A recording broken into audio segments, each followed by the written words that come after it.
welcome to Indie Book Magic, a podcast that connects geek readers and writers in an open, lighthearted, and occasionally random environment. We're your friendly hosts, Janeen Ippolito and H.L. Burke. And today we have our monthly interview. And since our big theme has been what, Heidi? All the funnies. All the funnies, all the humor. We have Paul Regnier, author of the sci-fi comedy series Space Drifters. And so here's... Hi, Paul. How are you doing? Hello, thank you for having me. Awesome. We're glad to have you here. And so a little bit about Paul. He was born and raised in Southern California. He's an up-and-coming author with a love of science fiction and fantasy stories that dates back to childhood. He has an ongoing interest in technology that has earned him a living as a web designer and a fascination with all things futuristic. In school, he would read his short stories to friends, keeping them laughing and entertained. Paul has turned his childhood love of storytelling into a professional pursuit and is currently writing a series of science fiction novels, which we get to chat about today. So, want to get us started, Heidi? I will. All right, Paul. And I don't know if we warned you ahead of time that this question would be timed. Oh no, pressure. Yeah, we were serious. I can't answer under pressure. All right. Okay. Describe the Space Drifter series in 60 seconds or less. And is there going to be a ticking clock when I answer this? Am I going to hear the tick, tick, tick, tick? No, there's no ticking clock, but you might hear a beep when my phone goes off. Oh boy. Okay, I'll do my best. Okay, when do I start? Do I go ahead? Let's see. You can start now. All right. So Space Drifters is sort of the space opera style of science fiction. It's been compared in tone and theme to kind of like a Star Wars, Guardians of the Galaxy kind of vibe. And it follows the exploits of Captain Starcrossed and his crew. And the first book starts off with Captain Starcrossed, who's kind of a down on his luck star pilot. He's broke. He's got a bounty on his head. And in his desperation, he embarks on a dangerous quest to find the Emerald Enigma, which is this legendary necklace that is supposed to grant unparalleled good fortune to whoever wears it. So he starts on this quest and runs into his lifelong nemesis, Hamilton von Drone, who is very wealthy and connected. And even though he presents himself very magnanimously and very charismatically, the captain knows deep down he is corrupt and just seeks his own power. And even worse, oh no, I'm almost finished, I promise. Okay. I'll wrap it up in 2 seconds. Okay, you can have 10 seconds. Okay. Even worse, he finds out that Hamilton is after the very same Emerald Enigma that he is. So now it's a quest. Who's going to find it first? And the galaxy is at stake. You were very close to getting within 1 minute there. All right, I got to work on that. I'll edit it down. Yay! My goodness, I actually, as soon as you said the name Glint Starcrossed, I finally got it. Starcrossed as in star-crossed. Yes, right. I got that. Yeah, it's spelled a little different, but yeah, right. Yeah, that's clever. I like that. So, what inspired this series? Well, I think, honestly, I don't know if it was any one thing. It was just, a lifelong of growing up watching Star Trek, Star Wars, reading science fiction.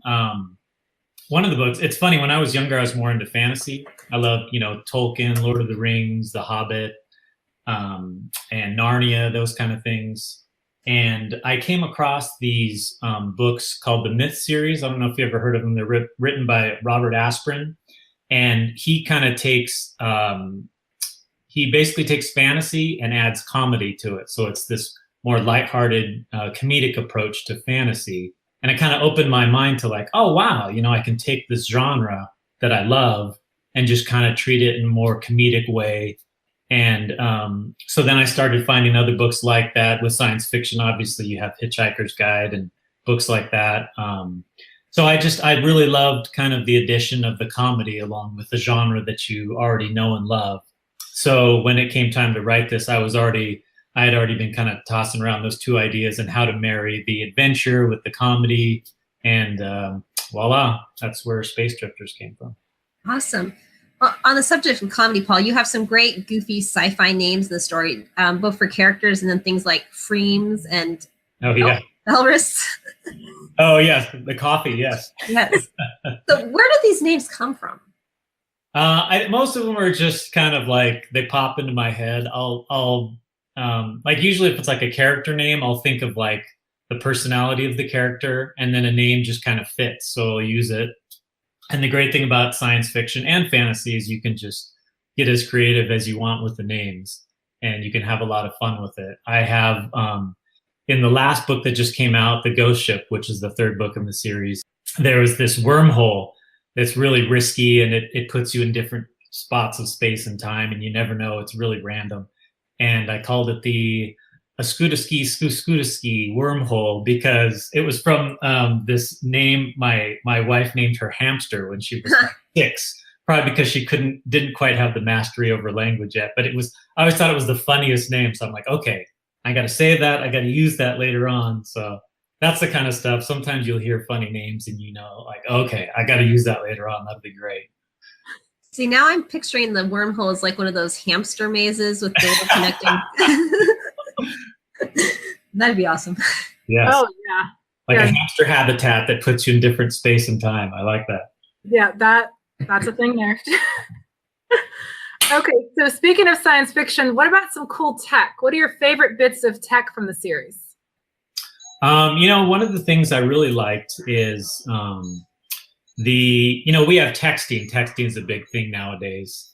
And I have this thing in the book where they can communicate through thoughts, and I call it thoughting. Yeah. I thought that would be sort of a fun, natural progression of technology where you could communicate just in thought strings to each other. But it happens in the book with icons. So it's always kind of convoluted and the conversation isn't quite clear. So it's just technology, but you have fun with it. Yeah. I love that part where you had the emojis in there too. Oh, right. Yeah, exactly. So it's like telepathy with emojis. Yeah, that was fun. Just don't give them their own movie.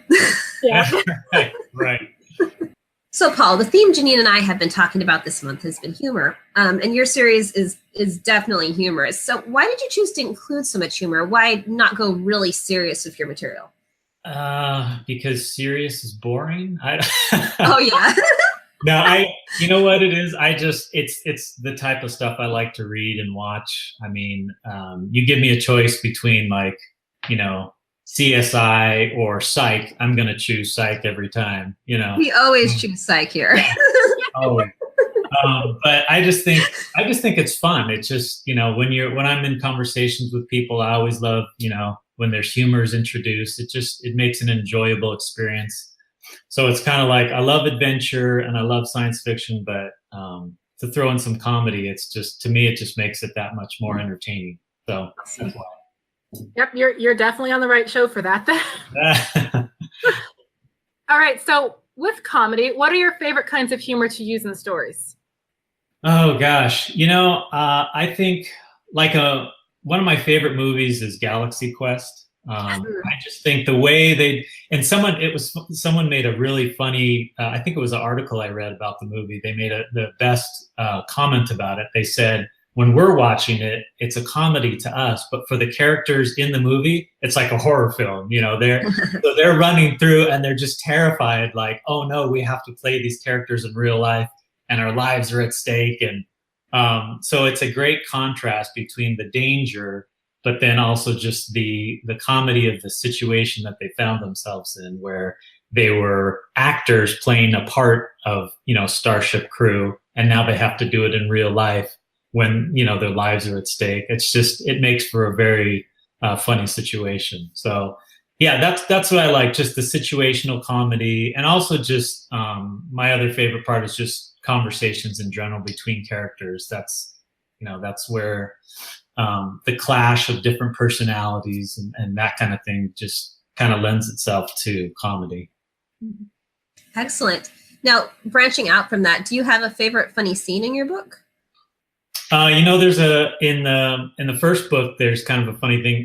One of the characters is actually the starship itself. The starship is run by the ship computer Iris, and she's kind of a quirky personality. And we learn that she's harboring a secret love for the captain. And when his love interest comes on board and their relationship starts to develop, she begins to get very jealous.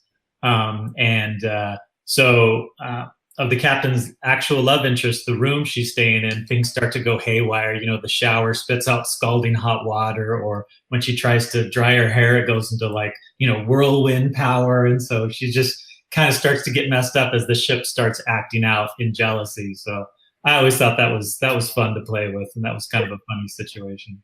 That is a fun, like, comedic riff off a love triangle. Right? Yeah, exactly.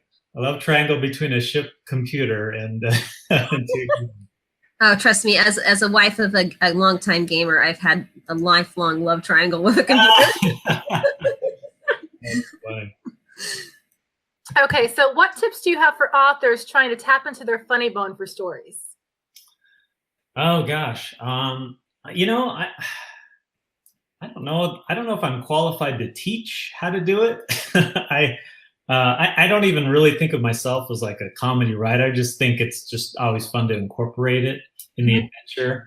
But I guess the only thing I could say is just have fun with it. I mean, that's pretty much what I did. I remember when I first started writing more in a more serious manner, like to get published and so forth, I would think to myself, I'd overthink everything. I would say, okay, I have to write this part so it, you know, appeals to this, and I've got to, you know, tick off this checklist of writing, you know, plot points, and you know, and I got very regimented, and I felt very bound and constricted by the whole process.